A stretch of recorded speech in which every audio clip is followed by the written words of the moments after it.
जियो ने बहुत गलत शब्द बोले और हमारी औरत को लात मारी, किवाड़ में मारा औरत ने।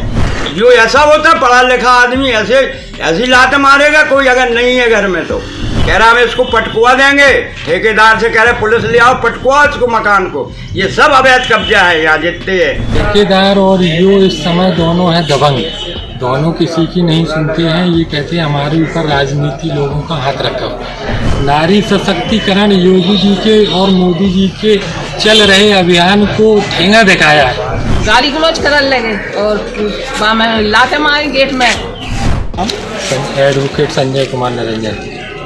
ये माता जी को लेकर के आपको आना पड़ा, क्या ऐसा कारण ये जो है हमारे यहाँ पे इंटरलॉकिंग का कार्य हो रहा है हमारी गली में, तो वहाँ पे ठेकेदार द्वारा हमारे इंटरलॉकिंग को हमारे नाली से लगभग आधा फीट ऊपर उठा दिया, जिससे बरसात का पानी हमारे घरों के अंदर जाएगा, गंदगी अंदर जाएगी और भी सारी समस्याएं, कीचड़ आएगा तो उससे बीमारियां पैदा होगी। ये सब मामला है। तो हमने ठेकेदार से कहा भाई इस नाली को आप रोड को थोड़ा सा नीचे कर दो, जिससे हमारा नाली का पानी सुगमता से निकलता रहे। लेकिन ठेकेदार ने एक न मानी, अपनी गुंडाई के बच्चे रोड को ऊंचा कर दिया, जिसको हमने बुधवार को रुकवा दिया। बुधवार से रोड अभी तक एका स्थिति में पड़ा हुआ है।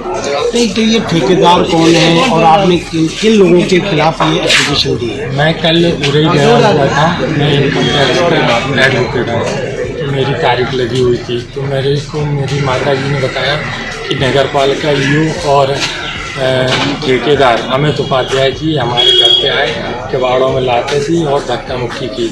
हमने कहा पिताजी नहीं थे, पिताजी मोहल्ले में गली होने के कारण वो गए हुए थे उनकी अंतिम यात्रा में। तो हमने बोली पिताजी भी नहीं है आपके, तो हमने कहा 1090 आप डायल करिए। तो माता जी ने हमें 1090 डायल किया। डायल करने के बाद पुलिस पहुंची, बाकायदा 5-10 मिनट के अंतर में उन्होंने पूरी हमें सुरक्षा दी, उन्होंने पूरा हमसे मैटर लिखवाया, सब किया। बोले आप जाइए थाने में और इसकी प्राथमिकता दर्ज कराइए। तो हम उसी संदर्भ में आज एसडीएम साहब को यहाँ पे प्रार्थना पत्र अपनी माता जी के द्वारा देने आए हैं, जो उन्होंने हमारी माता जी के साथ अभद्रता की। ऐसा क्या कारण रहा कि जो माता जी के साथ इस तरह से बर्ताव किया गया कि दरवाजे पे लात मारने का ये कौन सा तरीका है और इस तरह से क्यों हुआ, ऐसा क्या कारण रहा? देखो ठेकेदार और यो इस समय दोनों हैं दबंग, दोनों किसी की नहीं सुनते हैं। ये कहते हैं हमारे ऊपर राजनीति लोगों का हाथ रखा हुआ। ठीक है, उनका सर्वे है, बोले हम नीचे से ऊपर तक सबको बांटते हैं मिठाई। अब मिठाई किस रूप में बांटते हैं, कौन सी मिठाई बंटती है, ये तो ठेकेदार और यो ही बता पाएगा। जिसके चलते ही इतनी बुलंदी से उसने नारी सशक्तिकरण योगी जी के और मोदी जी के चल रहे अभियान को ठेंगा दिखाया है, वो भी अकेली महिला होने के बाद कि घर में महिला अकेली है उसके साथ ये व्यवहार किया।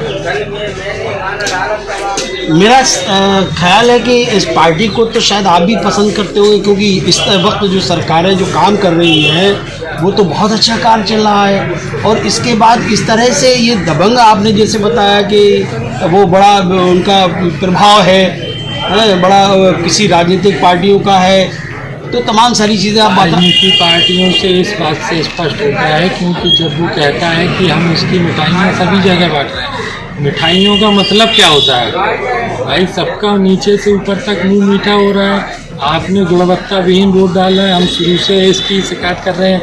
मैंने 16/8 को नगर पालिका में लिखित दी थी। मैंने एक बार चेयरमैन साहब को व्यक्तिगत फ़ोन करके बताया था कि सर हमारे यहाँ पे गली में रोड डलना है, जो हमारी नाली से ऊपर जा रहा है, कृपया उसको आके आप स्वतः संज्ञान लें, लेकिन उन्होंने भी कोई संज्ञान नहीं लिया। आपका शुभ नाम बताइए? पुष्पा देवी। पुष्पा देवी जी, क्या मामला था जो आपको यहाँ तक आना पड़ा? वही रोड का मामला था। हमारे द्वारे रोड गिर गया था, उससे हमारी नाली थी नीची, तो उससे हमने कहा इसको नीची कर दो आप। बोले नहीं ऐसे ही गिरेगा, इसको और ऊंचा कर दिया पहल से। तो उसमें गाली गलौज करने लगे और मैं लाते मारे गेट में। और वो कौन थे यो और ठेकेदार दोनों। अच्छा, हाँ। गाली गलौज किस बात को लेकर के की? ऐसे कि मकान तोड़ देंगे, पुलिस को लगा के आएंगे, रोड ऐसे ही गिरेगा आपका। मकान तोड़ देंगे मतलब? हाँ, मकान तोड़ देंगे आपका। अवैध बना है। तो मकान तोड़ने की बात कहाँ से आ जाएगी इसमें? लीगल है कह रहे। हम उनको हैं दिखा देते, वो बताते कि हाँ कोई है मकान, कौन को है, कहाँ है, समझते ही नहीं। कह रहे इसको उठा लो जैक से, ऊपरे करो अपने आंगन, और ऐसा ही गिरेगा रफ्ता, कौन है रोकने वाला। हमने कहा अच्छा साहब, हम गरीब आदमी जो कैसे उड़ गए मकान का, नैकात पैसा लगन मकान में, पटकवा दो आप तब उठाएंगे हम। बस भगे चले गए DO साहब। ये कौन सा वार्ड है? सुभाष नगर, वार्ड नंबर 27 साहब। 17 है वार्ड नंबर। क्या हो गया था जो आप इतना गुस्से में हैं? जो साहब DO ने बहुत गलत शब्द बोले और हमारी औरत को लाते मारी, किवाड़ में मारा औरत ने। वो तो हम थे नहीं, हम उनको DO साहब को जाने नहीं देते बिल्कुल यहाँ से। जो होता जब पुलिस आ जाती, सब आ जाते, चाहे कछु होता तब जाती हो। मोहल्ला में हमारे साहब गमी हो गई, उसमें लग गए थे। कल एक बहू नहीं रही असली बात वकील साहब की, लाल प्रताप। तो लाते मारने की जो आप बात बता रहे हैं, ये क्या है? ये जाने क्या है, ये गुंडों ही कर रहे हैं साहब। बेईयो है साहब, बेईयो नहीं है साहब। ये तो बहुत ही भ्रष्ट आदमी है, बेईयो नहीं है। जो ऐसा होता पढ़ा लिखा आदमी ऐसी लात मारेगा कोई, अगर नहीं है घर में तो। और कौन था साथ में? साथ में बहुत लोग थे। हम क्या बता रहे थे साहब? वो साहब उसने आने के साहब तुरंत आया और औरतों को लाते मारने लगा और किवाड़ों में लाते दी इसने। वो तो हम आए घर जब उन्होंने बताया हमको,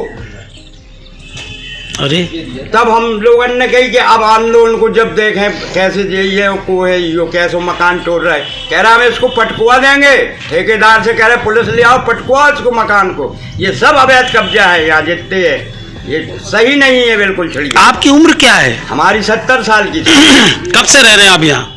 अब हमारा जन्म है, 4 पीढ़ी हमारे साथ पुरखा मर गए, यहाँ बब्बा बहू पिता सब मर गए। फिर ये अवैध कैसे हो गया? अब हम क्या बताएं, वो पढ़े लिखे हैं, वो कहते हैं, हम क्या कहें उसमें। ये अवैध कब्जे किए हुए हो तुम लोग नालियों पे, और ये के अब बताओ हम कहाँ से चले साहब मकानों पे? नाली के ऊपर अगर ना चिड़िया बनाएंगे तो कहाँ से चलेंगे हम लोग? अपनी औरत से भी बात नहीं, अकेली थी तो उसने फोन किया, नंबर था उसके पास, उसके लड़के ने बताया। किस नंबर पे? 1090 नंबर पे साहब फोन किया। अच्छा हाँ, कल हम लोग थे नहीं असली बात साहब, घर है हमारे मोहल्ले में गमी हो गई थी इसलिए वहाँ जाने पड़ता है। अब आप क्या चाहते हैं? अब हम साहब अपनी जो चाहते कि हमारा जो रफ्ता खुद के हमारा बढ़िया रफ्ता जैसा था नीचा उसे ही बनाया जाए। संतुष्ट हो जाएंगे आप? संतुष्ट हो जाएंगे हम।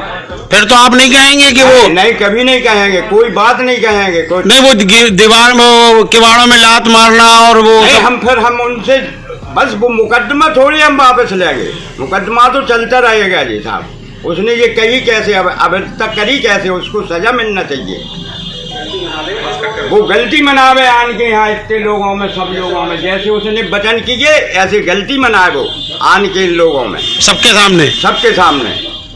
तो आप देख सकते हैं जिस तरह से पीड़ित जो है दर दर भटक रहे हैं, पीड़ित के साथ किस तरह से अभद्रता हो रही है। ये हमारे संजय निरंजन जी एडवोकेट हैं जो सेल टैक्स, इनकम टैक्स वगैरह का काम देखते हैं।